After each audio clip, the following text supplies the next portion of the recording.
Famously known as the Bronze Bomber, and one of the greatest American boxers of his time in the heavyweight category. This is an icon. And now you're thinking, how does he do it? What is the mystery behind his knockout power? You're in the right place to get answers. Deontay Wilder, the American boxer, has lit up the heavyweight category with his knockout prowess. His charisma and vivid personality have made him a fan favorite. Lane, you know what I'm talking about, man. He's fighting people. You know we've been fighting 400 and still fighting to this day. Backing up his talk with actions in the ring, what's not to love? Wilder was the American heavyweight champion for a drought of 8 years between 2007 and 2015. Let's get into the mind of the superstar and witness his generational knockout power. Born on October 22, 1985, Wilder faced a lot of challenges as a child, but brimming with love for sports, he found solace in football and basketball. At 19, he was a college athlete, but the arrival of his daughter changed the trajectory of his life. His daughter was diagnosed with spina bifida.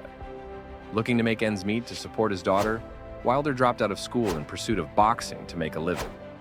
Most stars today grew up always wanting to box, but this is not the case for our protagonist today.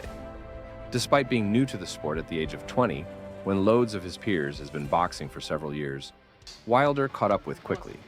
His natural athleticism and deadly right hand set him apart from the others. In his early years, he made himself known as an amateur. Wilder participated in the 2008 Olympics and won bronze. This brought about the nickname, the Bronze Bomber. Wilder coined this name from Joe Louis' nickname, the Brown Bomber. In 2008, he made his professional debut against Ethan Cox. Wilder was off to a flying start in his career after winning by technical knockout in the second round. The win came after knocking down Cox 3 times in the second round.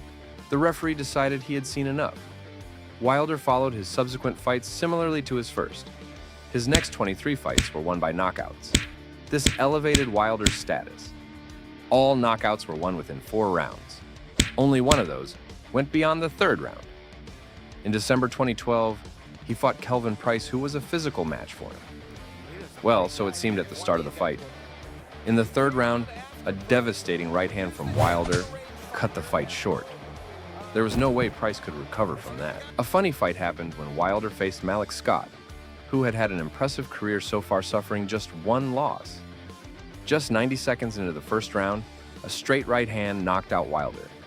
Many were in utter disbelief that was all it took. Many even argued the blow didn't connect cleanly.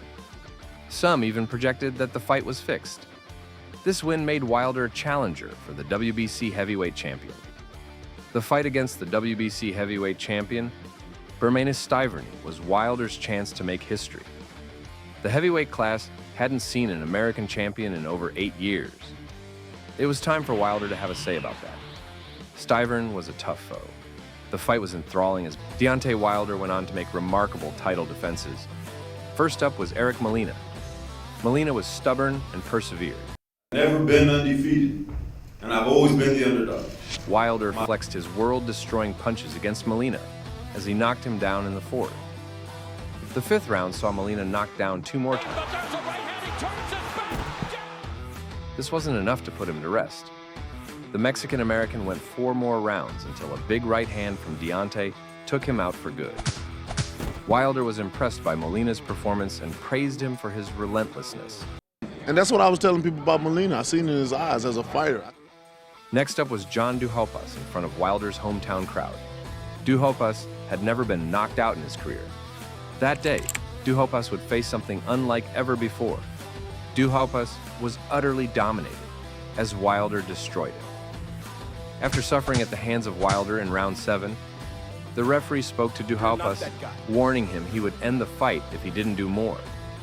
In the 11th round, Duhaupas was severely battered, and the referee had to intervene.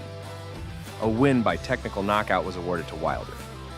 The Polish boxer Szpilka fancied his chances against Wilder. I won't have heavyweight champion, American champion, but I must change, sorry. In the early stages, Szpilka dominated Wilder and made the Americans throw fruitless punches. But the American regained his confidence and took control.